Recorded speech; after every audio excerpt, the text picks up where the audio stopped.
श्री राधा वल्लभ लाल की जय। सतगुरुदेव भगवान की जय। वृंदावन वर्षाना धाम की जय। महाप्रभु श्री हरिश्चंद्र जी महाराज की जय।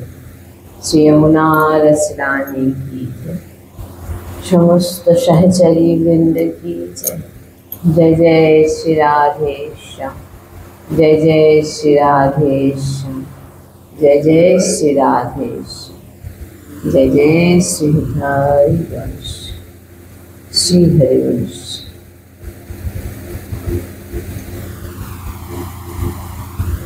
लाडली लालजू कृपाए सद्गुरुदेव भगवान कृपाए वृंदावन धाम कृपाए रजरानी कृपाए আমরা যে শ্রীমদ্ ভাগবত মহাপুরাণ শ্রবণ করছিলাম, আজকে তার 42 দিন।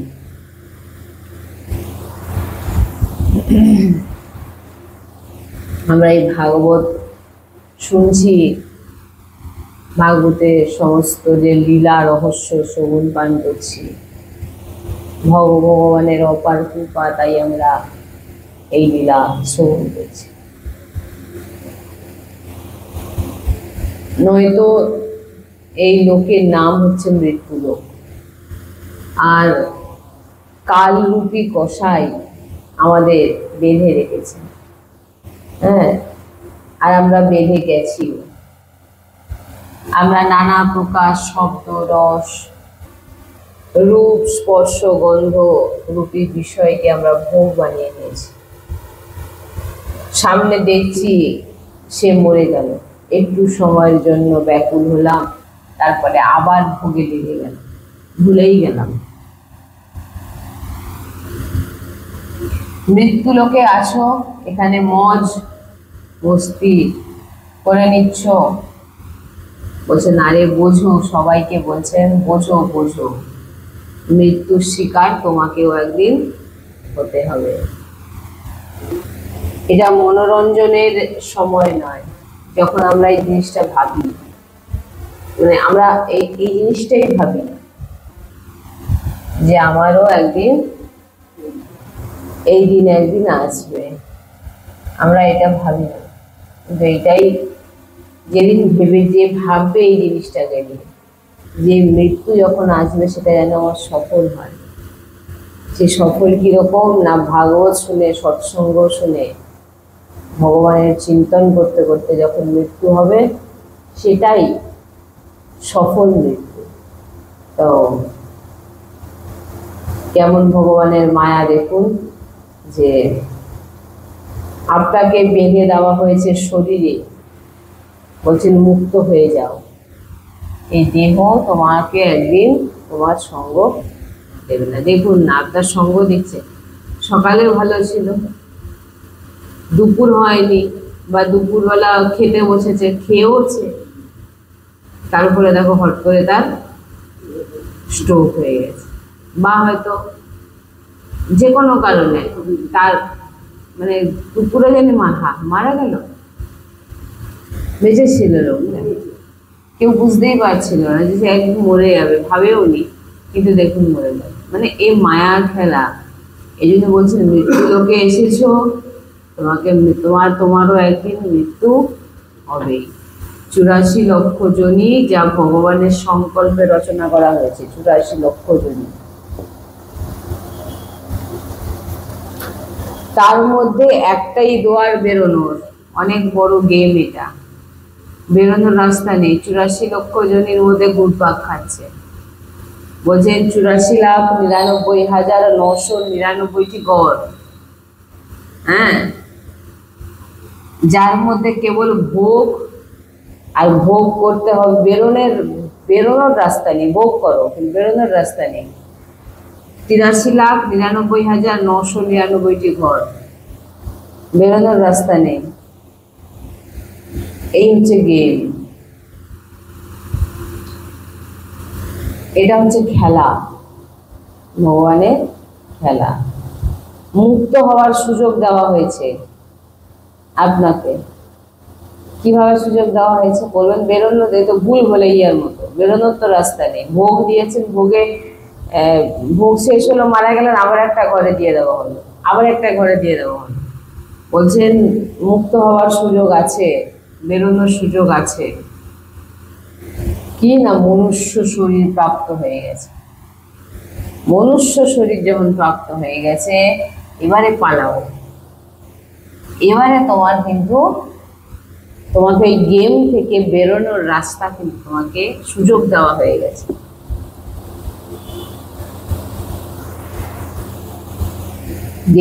দেহ আছে বলে যতদিন বেঁচে আছো মজ মস্তি করে মরে যাও। বলছেন এটা মনোরঞ্জন নয়, মনোরঞ্জনের সামগ্রী ফেলে বলছেন ফেলা হবে একদিন। আর আপনি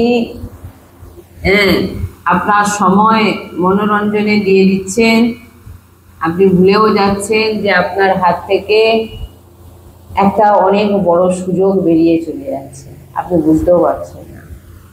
তাই বেরোতে হবে এই গেম থেকে, ভুল বলে ইয়া থেকে। যদি সে বেরিয়ে যান, ওই 84,99,999টি ঘর থেকে যদি বেরিয়ে যান, তবে সামনে দেখতে পাবেন মালিক দাঁড়িয়েছে আপনাকে দিব্য লীলায় প্রবেশ করানোর জন্য। মালিক সামনে দাঁড়িয়েছে। যদি না বেরোতে চান তো আরো যে কত কষ্টে ভোগ করতে হবে তার কোনো ঠিক নেই। তাই সাবধান।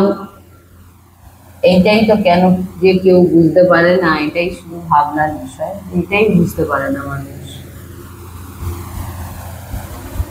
একটু সময় একান্তে থেকে বসুন, একা বসুন, বসে ভাবুন যে আমার হাতে গুণাগুনতি আর কতদিন সময় আছে। গুনুন হাতে কতদিন ব্যর্থ হয়েছে আর কতদিন আপনার সময় হাতে আছে।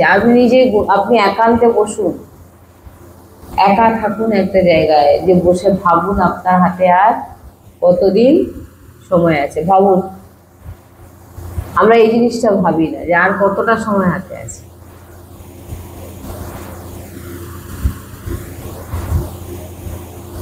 অনেকে বলে না যখন সময় আসবে ও দেখা যাবে,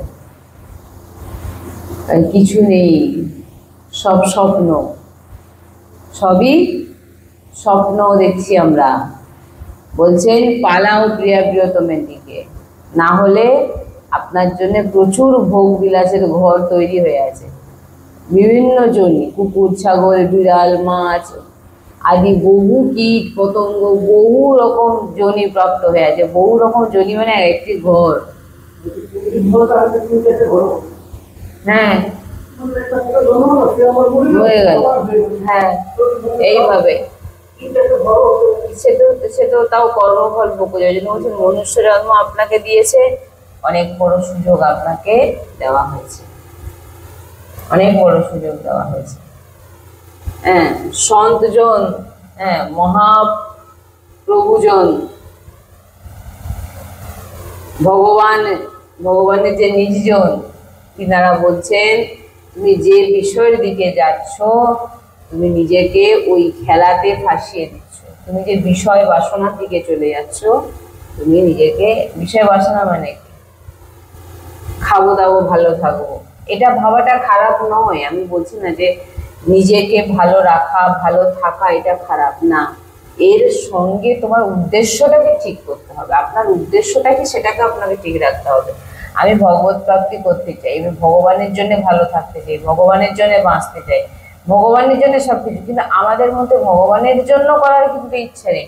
আমাদের মধ্যে কি যতদিন আছে এনজয় করো, মজ করো, বাঁচো, থাকো, তারপরে যখন যা হবে দেখা যাবে, এটাই বলে, তাই না? এটাই বলে, দেখবে। আর কিভাবে দিনের পর দিন সে বিষয় ভোগে মদিরা পান করছে, আমিষ আহার করছে, পরনিন্দা করছে, পরের চর্চা করছে, ভোগ বিলাসে লিপ্ত হচ্ছে। এতে কি হচ্ছে, তার একে তো তার সময়ও চলে যাচ্ছে, আর দ্বিতীয় হচ্ছে সে আবার ওই 84 লক্ষ জনেতে পড়ার জন্য প্রস্তুত নিয়ে নিচ্ছে। 84 লক্ষে যারা আছে তারা উপরের দিকে উঠছে কর্মফল ভোগ করে করে, কিন্তু মনুষ্য জন্ম পাওয়ার পরে যদি আবার 84 লক্ষ জনকে ফিরে যেতে হয়, তার থেকে দুর্ভাগা বোধহয় আর কোনো জনের প্রাণী নেই। তারা তবু উচ্চ স্তরে তারা তাদের কর্মফল ভোগ করে আবার অনেক উঁচু উঠে যাচ্ছে, কিন্তু আপনি সব থেকে মূল্যবান যে মনুষ্য জন্ম পাওয়ার পরেও যদি আপনি নিশ্চয়নিতে চলে যান, তাহলে আপনার কি গতি হবে? হ্যাঁ, আপনাকে কোনো দেহ এমন দেওয়া হবে না যে আপনি স্থায়ীভাবে সেখানে বসবাস করতে পারবেন। কোনো শরীর আপনাকে এমন দেওয়া হবে না। আপনি যেমন আপনার দেহকে ভালোবাসছেন, একটা কীট পতঙ্গ তার দেহকে ভালোবাসে একই রকম ভাবে। হ্যাঁ, তো এটা বুঝতে হবে পরম সত্য প্রভুর এটাই খেলা করে যাচ্ছেন, আর আমরা বুঝতে পারছি না। এই দেহরূপী ঘরে তুমি কতদিন থাকবে? বলছেন দেহরূপী ঘরে আপনি কতদিন থাকবেন? আপনার কত বছর স্থায়ী? 60, 70, 80। আমি ধরলাম আরো 5 বছর আমি বাড়িয়ে দিলাম। সাধারণত এখন 100 অতটা যায় না, তবু আপনাকে এই যে 84,99,999টি যে ঘর, এই ঘরে আপনাকে কতদিন, তার সব সময় নির্ধারিত করা আছে। মনুষ্য যে তার 100 একটু কম ধরে নিন, এখন 100 হয় না, 85 বেস্ট, মানে এর ওপরে যাওয়া খুব ব্যাপার আছে। তারপরে তার থেকে আপনি কুকুর জনিতে যান, বিড়াল জনিতে যান, আর বৃক্ষ আদিতে দেখুন তাদের সব যে যার ভাগ করে আছে, এ এত বছর বাঁচে, সে অত বছর বাঁচে, সব ওই শরীর আপনাকে, হ্যাঁ ওই শরীর আপনাকে ওই কটা দিনের জন্যই দেওয়া হচ্ছে। আপনি সারা অনন্ত জন্মের ভিতরে থাকতে আপনি পারবেন না। যদি 60-70 বছর মানে আপনার কেড়ে মানে আপনি কাটিয়ে দিলেন, দিয়ে আপনি এমন কর্ম করলেন আপনাকে আবার 84 লক্ষতে যেতে হলো। বলছেন এই মল মোহর ভোগ সামগ্রী আপনাকে ফাঁসানোর জন্য একটা খেলা খেলছে, বারবার আপনাকে ঘুরিয়ে ঘুরিয়ে ওই জায়গায় নিয়ে যাওয়ার চেষ্টা করছে। আপনাকে ওইখান থেকে বেরোতে হবে। ধরুন আমার এই জিনিসটা ভালো লাগে, কোনো একটা ভোগ বাসনা, ধরুন আপনার কোনো জিনিসটা দেখানোর ইচ্ছা করছে কাউকে, চেপে যান। কোনো রকম কর্ম যাতে আমার দ্বারা খারাপ না হয় সেটা চেষ্টা করুন। নিজেকে অতি লোকের সামনে দেখানোর চেষ্টা করে, দেখুন আমি কত হাই লেভেলের, হাই স্ট্যান্ডার্ড, আমি এত সুন্দর, আমাকে দেখলেই লোক তাকিয়ে থাকে। কদিন তাকিয়ে থাকবে? 2 দিন স্নান না করলে কেউ তাকাবে না। তাকাবে? 1 ইঞ্চি মেকআপ চাপালেও বলছে যে যতই এরকম কত দেখেছি, মানে জিম করে আমরা এক্সারসাইজ করি, আমরা শরীর চর্চাতে থাকি, এত বড় বড় ব্যক্তি তারা কত নিয়মে চলে, জিম করতে করতে দেখুন কি অজ্ঞান হয়ে যাচ্ছে, কার হার্ট ফেল হয়ে যাচ্ছে। ওই সমস্ত কিছু করুন, কাউকে না বলা হচ্ছে না, কিন্তু ভেবে করুন যে আমি সারা জীবনের জন্য এর ভিতরে কিন্তু থাকার জন্য আসিনি, আর যে জন্য এসেছি যা ইচ্ছা করুন, যে তার সঙ্গে আপনি ভগবানের সঙ্গে জুড়ে থাকুন। এবারে ভগবানের সবাই বলবে আমরা তো পুজো করি, পুজো আলাদা, ভগবানকে ভালোবাসা আলাদা, সম্পূর্ণ আলাদা। এটা জেনে রেখে দিন, ভগবানের প্রতি আপনার প্রেম এটা আলাদা। পুজো সবাই করছে, ধূপ সবাই দিচ্ছে, দীপ সবাই দিচ্ছে, কিন্তু ভালো দেখবেন ঘরে হয়তো একজনও বাসছে না প্রভুতে। প্রথা হয়ে আসছে, সবাই দেখে আসছে পুজো হয়, প্রত্যেকের ঘরে একটা কোনো একটা মন্দির করা হয়ে আছে, সেখানে সে প্রতিদিন তার ধূপ দেয়, বাতি দেয়, আর তার মনের যা প্রার্থনা কি এটা দাও ওটা দাও, এই কোনোদিন সে বলেন যে প্রভু আপনাকে আমাকে চাই, আপনাকে আমার চাই, এটা কোনোদিন বলতে দিবেন না। তার ভিতরে যত লিস্ট আছে প্রভুকে ধরাবে, প্রভু আমার শরীর ঠিক করে দাও, আমার চাকরি করে দাও, আমার বাড়ি করে দাও, আমার গাড়ির ইচ্ছা করে দাও, আমার এটা করে দাও, ওটা করে দাও। বলছেন যতই আপনি বড় বাড়িতে থাকুন, বড় গাড়িতে থাকুন, আর অনেক বড় পদে থাকুন, অনেক শরীর চর্চায় থাকুন, রূপচর্চায় থাকুন, দামি দামি পোশাক পরুন, যাই কিছু করুন না কেন, ওই যেতে হবে আপনাকে চিতার আগুনে, ভস্ম হতে হবে, ছাই হতে হবে। বাবা ভোলানাথ ওই জন্যে সবসময় কি মেখে থাকে? বাবা ভোলানাথ সবসময় কোথায় বসে থাকে? কারণ আমাদের লাস্ট আমাদের যেতে হবে কোথায়? শ্মশানে বসে থাকার এই জিনিসটা নিয়ে একদিন আমি চর্চা করবো, যে বাবা ভোলানাথ কেন ছাই মাখেন, কেন বসে থাকেন শ্মশানে, বুঝবেন একবার। আপনার আসল জায়গাটা কোথায় শেষ পর্যন্ত? ওই বলো হরি হরি বল করতে করতে ওই ওই নিয়ে যাবেন। একটা গান আছে, যাবে যেদিন শ্মশানে ঘাটে বাঁশের দোলায় চড়ে, একটা গান আছে না? ওই গানগুলো তো বেশ অনুষ্ঠানে দেখবেন দেখবেন চালিয়ে দিচ্ছে। হ্যাঁ,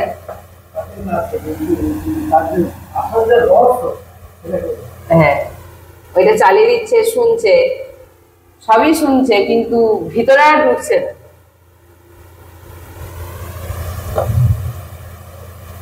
তাই বলছেন বেঁচে যাও, এই মৃত্যু পুরী থেকে বেঁচে যাও। এই বাঁচার জন্যে ভগবানের আশ্রয় নিয়ে ভগবানকে পুজো করা আলাদা, এইটাকে মেশাবেন না। পুজো ভক্তি নয়, তীর্থে যাওয়া ভক্তি নয়, ব্রত করাকেও ভক্তি বলা হয় না।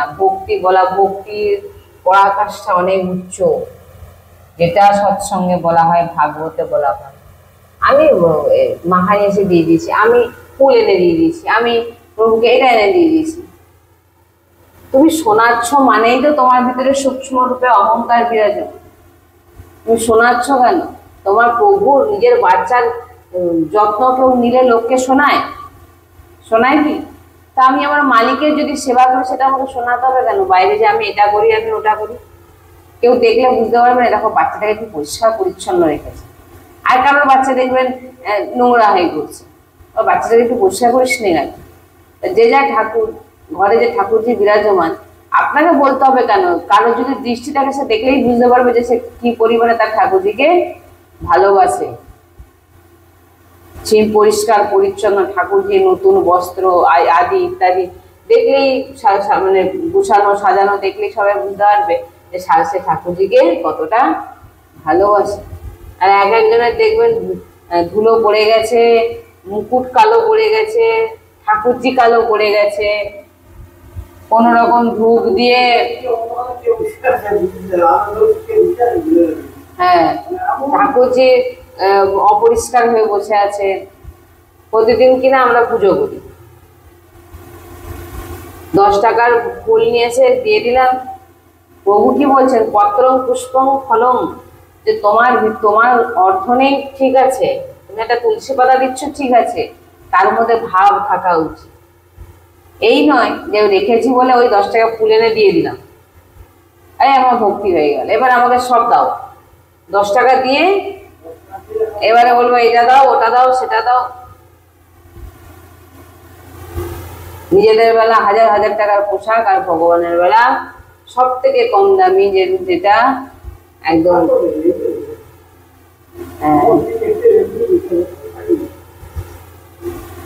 তাই বলছেন যে সুখের লালসায়, বিষয় ভোগের চাওয়াতে সংসারের দিকে চলে যাচ্ছেন। বলছেন ভ্রমের সমুদ্রে মিশে যাচ্ছে, বেঁচে যান।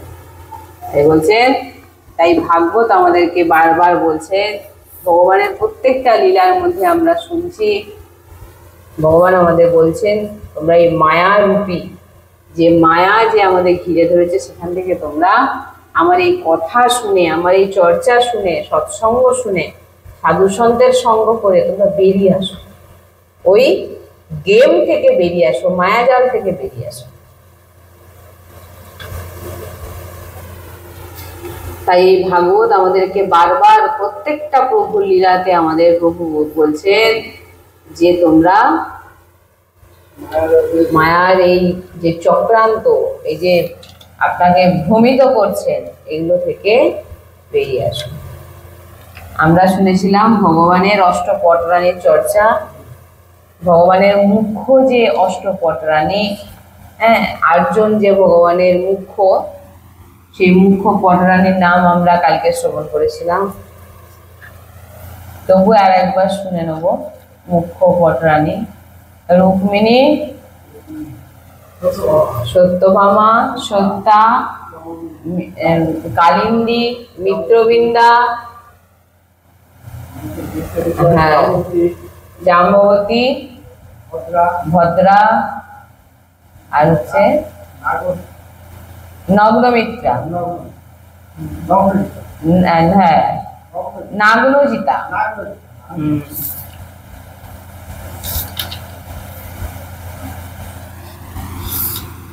আর তারপর 16,108 মহিষীগণকে তিনি গ্রহণ করে তিনার দ্বারকায় নিয়ে যান।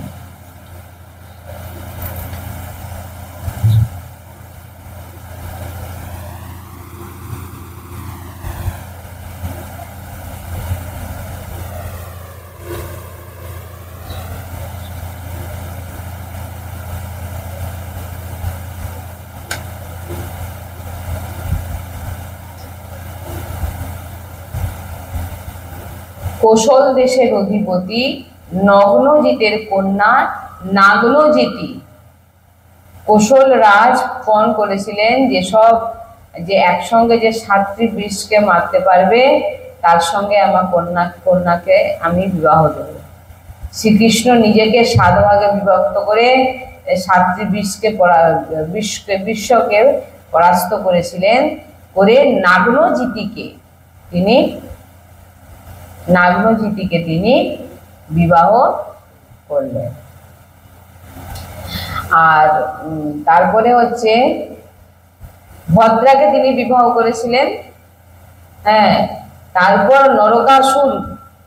নরকাসুরের হাত থেকে তিনি বন্দী 16 সহস্র রমণীকে তিনি উদ্ধার করে ভগবান শ্রীকৃষ্ণ দ্বারকায় নিয়ে এসেছিলেন।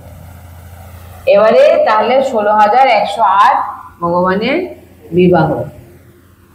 কারণ ওই 16,100 যে কন্যা, তিনারা যখন ওই অসুরের হাত থেকে রক্ষা করলেন ভগবান তিনাদেরকে, তিনারা বললেন যে আমরা এখন কোথায় যাব, আমাদেরকে তো আর কেউ গ্রহণ করবে না। তখন ভগবান তাদের পানি গ্রহণ করেছিলেন। শ্রীকৃষ্ণ রুক্মিণী সংবাদ। একবার প্রেমবতী রুক্মিণীর কি অবস্থা হয় তা দেখার জন্য শ্রীকৃষ্ণ 10টি যুক্তি দ্বারা কঠোর বাক্য কিছু বলেছিলেন। রুক্মিণীর শ্রবণ মাত্রই মূর্ছিত হয়ে গেছে। শ্রীকৃষ্ণ বললেন, আমি তোমার যোগ্যপতি নই। ভগবান কি বলছেন রুক্মিণীকে? আমি তোমার যোগ্যপতি নয়, কারণ রাজাগণের ভয়ে আমি সমুদ্র গর্ভে আশ্রয় গ্রহণ করেছি। সবাই মেরে দেবে বলে আমি সমুদ্রের বিশ্বকর্মা দ্বারা নির্মাণ করা দ্বারকাপুরীতে ভয় লুকিয়ে আছি। রুক্মিণী শ্রীকৃষ্ণের বাক্য খণ্ডন করে বললেন, তুমি আমার একমাত্র যোগ্যপতি, কারণ তুমি ত্রিগুণের স্পর্শ ভয়ে সমুদ্রগত জীব হৃদয়ে অন্তর্যামী রূপে লুকিয়ে আছো। শ্রীকৃষ্ণ দ্বিতীয়বার বললেন, বলবান রাজগণ তোমাকে আমাকে বিদ্বেষ করে, বলবান যে রাজারা আছে আমাকে বিদ্বেষ করে। রুক্মিণী দেবী বললেন, তুমি এ কথা ঠিকই বলেছ, কারণ বহির্মুখী ইন্দ্রিয় বর্গী সর্বদা তোমা হতে বিপরীত দিকে গমন করে। শ্রীকৃষ্ণ তৃতীয়বার বললেন, আমি রাজ সিংহাসন ত্যাগ করছি। রুক্মিণী দেবী বললেন, তোমার যারা অনুগত দাস তারাই কত রাজ সিংহাসন ত্যাগ করেছে। শ্রীকৃষ্ণ চতুর্থবার বললেন, আমার পথ অস্পষ্ট, ভজনকারীরা কষ্ট পায়, আমার পথে যারাই আছে তারাই কষ্ট পায়। রুক্মিণী দেবী বললেন তোমার চরণের দাসগণ কখন মানে আবরণও অস্পষ্ট। হ্যাঁ, বলছেন মহারাজ পৃথু ভরতাদি একছত্র রাজ্য পরিত্যাগ করে আপনার ভজন করে বনে গমন করেছিলেন। তারা ভজন পথে কখনোই কষ্ট ভোগ করে নাই, কখনোই ভজনে কখনো কষ্ট হয় না। এটা তো যারা ভয় পায় তারাই বলে যে ভজন করছি বলে আমরা কষ্ট পাচ্ছি, নাহলে ভালো ছিলাম, এটা তাদের ভাবনা। শ্রীকৃষ্ণ পঞ্চমবারে বললেন আমি নিষ্কিঞ্চন। তদুত্তরে রুক্মিণী দেবী বললেন দরিদ্র নিষ্কিঞ্চন এবং যাহা হতে অধিক আর কিছু নেই তিনি নিষ্কিঞ্চন।